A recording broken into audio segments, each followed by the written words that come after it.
Facebook has decided to completely shut down their analytics. What are they thinking? In this video, I'm going to share with you why it is I think that Facebook is shutting down their analytics for pages. I'm going to share with you the alternatives that we have and what we can do to adapt, especially as marketers or business owners. So let's cue that intro and get this episode going.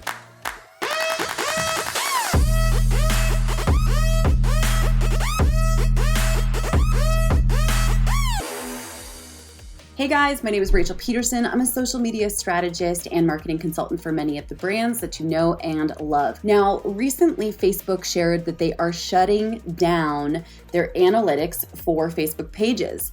This is incredibly frustrating and upsetting for marketers, for business owners, and anyone who wanted to track their analytics on their Facebook page. I'm going to share a few different things because this is going to have massive consequences for social media managers, for marketers, for influencers. Overall, I'm a little bit uncomfortable with the energy that Facebook is creating with this massive change. And in just a moment, I'm going to share with you guys my controversial belief as to why they are making these changes. Now, Facebook has determined that they are going to be removing analytics for all Facebook pages by June 30th of 2021. So just keep that in mind. And Facebook has given several alternatives that they recommend, but the tough part about these alternatives is these are not direct alternatives. The solutions that they have in place include, number one, the events manager, which as we know is only related to really Facebook-driven data and kind of like the pixel. It's just not the same thing, so I'm very uncomfortable with that as an alternative. Number two is the ads manager, but you guys, as we all know, that's where we get data for paid advertising. I'm super uncomfortable with this alternative. And the third alternative that Facebook is giving marketers and business owners for pages and analytics is the Facebook Business Suite. Now, the problem with this is that not everybody has the Business Suite unrolled to them. It has not come out universally to every single person, but the other major problem with it is that it is extremely glitchy. I've tried to use it quite a bit on my phone and on my desktop, and both of those places have issues with the Facebook Business Suite. So it's a little bit frustrating right now.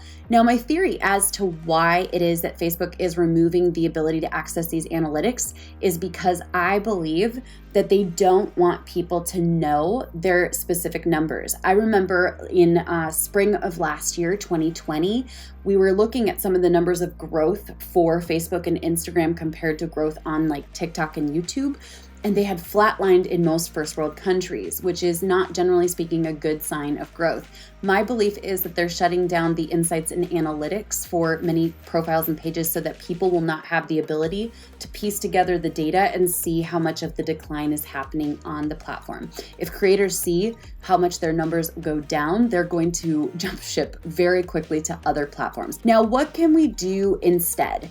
The tough part is for marketers, this is going to honestly make it almost impossible for us to track what's going on with engagement, with impressions, with reach. It was already difficult enough for us to get it through other platforms like schedulers and metrics software. And so this becomes very, very challenging. My honest answer is one of the best things that we can do as marketers is to not put all of our eggs into this basket. So if you've been relying heavily on Facebook and or Instagram for building your brand with sustainability, to me, this is not a good sign for the future of Facebook and Instagram, at least in the near future. So I recommend diversifying and getting your content onto other platforms. If you're on Instagram, consider expanding that content to a platform such as TikTok or creating long form videos. For YouTube, if you are on Facebook currently, I'd recommend expanding to LinkedIn and putting your content onto LinkedIn to build an audience there. Now, I want to hear from you guys. What do you think about this? Do you think this is a big misstep from Facebook? I'm super curious. Oh, and by the way, we have some awesome resources in the bio beneath this video. If you enjoyed this video, give it a thumbs up, and I will catch you guys later. Bye for now. In this video, I'm going to show with you, wow. You heard it here first. No, that's actually probably not true. Put that in the bloopers. Goodness gracious.